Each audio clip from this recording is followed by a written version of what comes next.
Book of Heaven, Volume 2, May 9th, 1899. Thread of chastisements. Jesus gives her his bitter breath. This morning, I was in a sea of affliction because of the loss of Jesus. After much hardship, Jesus came and drew so close to me that I could not even see him. He arrived at placing his forehead upon mine. His face was leaning just on mine, and so with all the other members. Now, while Jesus was in this position, I said to him, "My adorable Jesus, you don't love me anymore."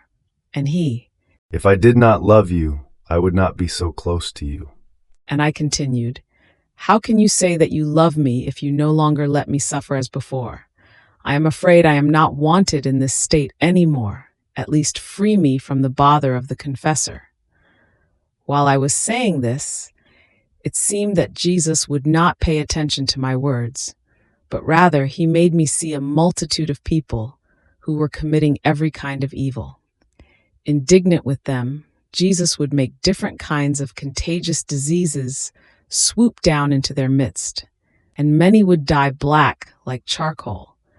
It seemed that Jesus would exterminate that multitude of people from the face of the earth. While seeing this, I prayed Jesus to pour his bitternesses into me, so that he might spare the people, but he would not pay attention to me in this either. And replying to the words I had said before, he added, "The greatest chastisement I can give to you, to the priest, and to the people, would be to free you from this state of sufferings. My justice would pour out in all its fury, because it would find no opposition. This is so true that the worse evil for someone is to be given an office and then to be removed from it. It would be better for him had he not been entrusted with that office, since by abusing it and not profiting from it, he has rendered himself unworthy of it." Then Jesus continued to come quite a few times today, but so afflicted as to move to pity and to tears, maybe even the stones. I tried to console him as much as I could. Now I would embrace him. Now I would sustain his head, which was in great pain. Now I would say to him, "Heart of my heart, Jesus, it has never been your usual way to appear so afflicted to me. If other times you made yourself seen afflicted by pouring it into me, immediately you have changed appearance. But now I am being denied giving you this relief. Who would have thought, after you have consented to pour and to share your sufferings with me for so long, and you yourself did so much to dispose me, that now I would have to remain without it?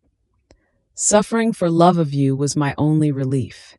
It was suffering that made me endure my exile from heaven. But now, being deprived of it, I feel I have no place on which to lean any more, and life becomes tedious to me. Oh, please, oh, holy spouse, beloved, good, my dear life, oh, please. Let the pains come back to me, give me suffering. Do not look at my unworthiness and my grave sins, but at your mercy, which has not exhausted itself."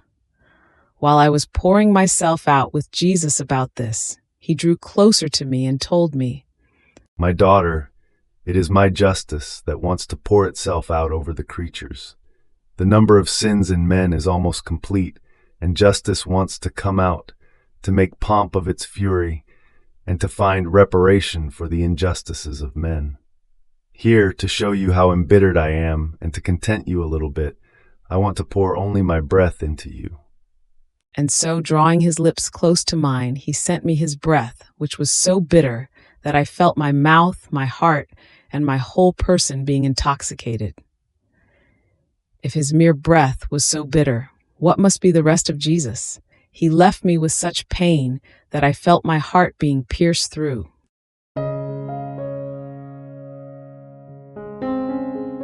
Thank you for being a part of our community here at Divine Will app. If you enjoy listening to Jesus's lessons on how to live in the divine will, please give this video a thumbs up. Your likes help us reach more souls yearning to live in the kingdom of the divine will. We'd love to hear your thoughts and reflections, so drop a comment below. Your insights not only enrich our community, but also inspire others on their spiritual journey. And don't forget to subscribe to our channel.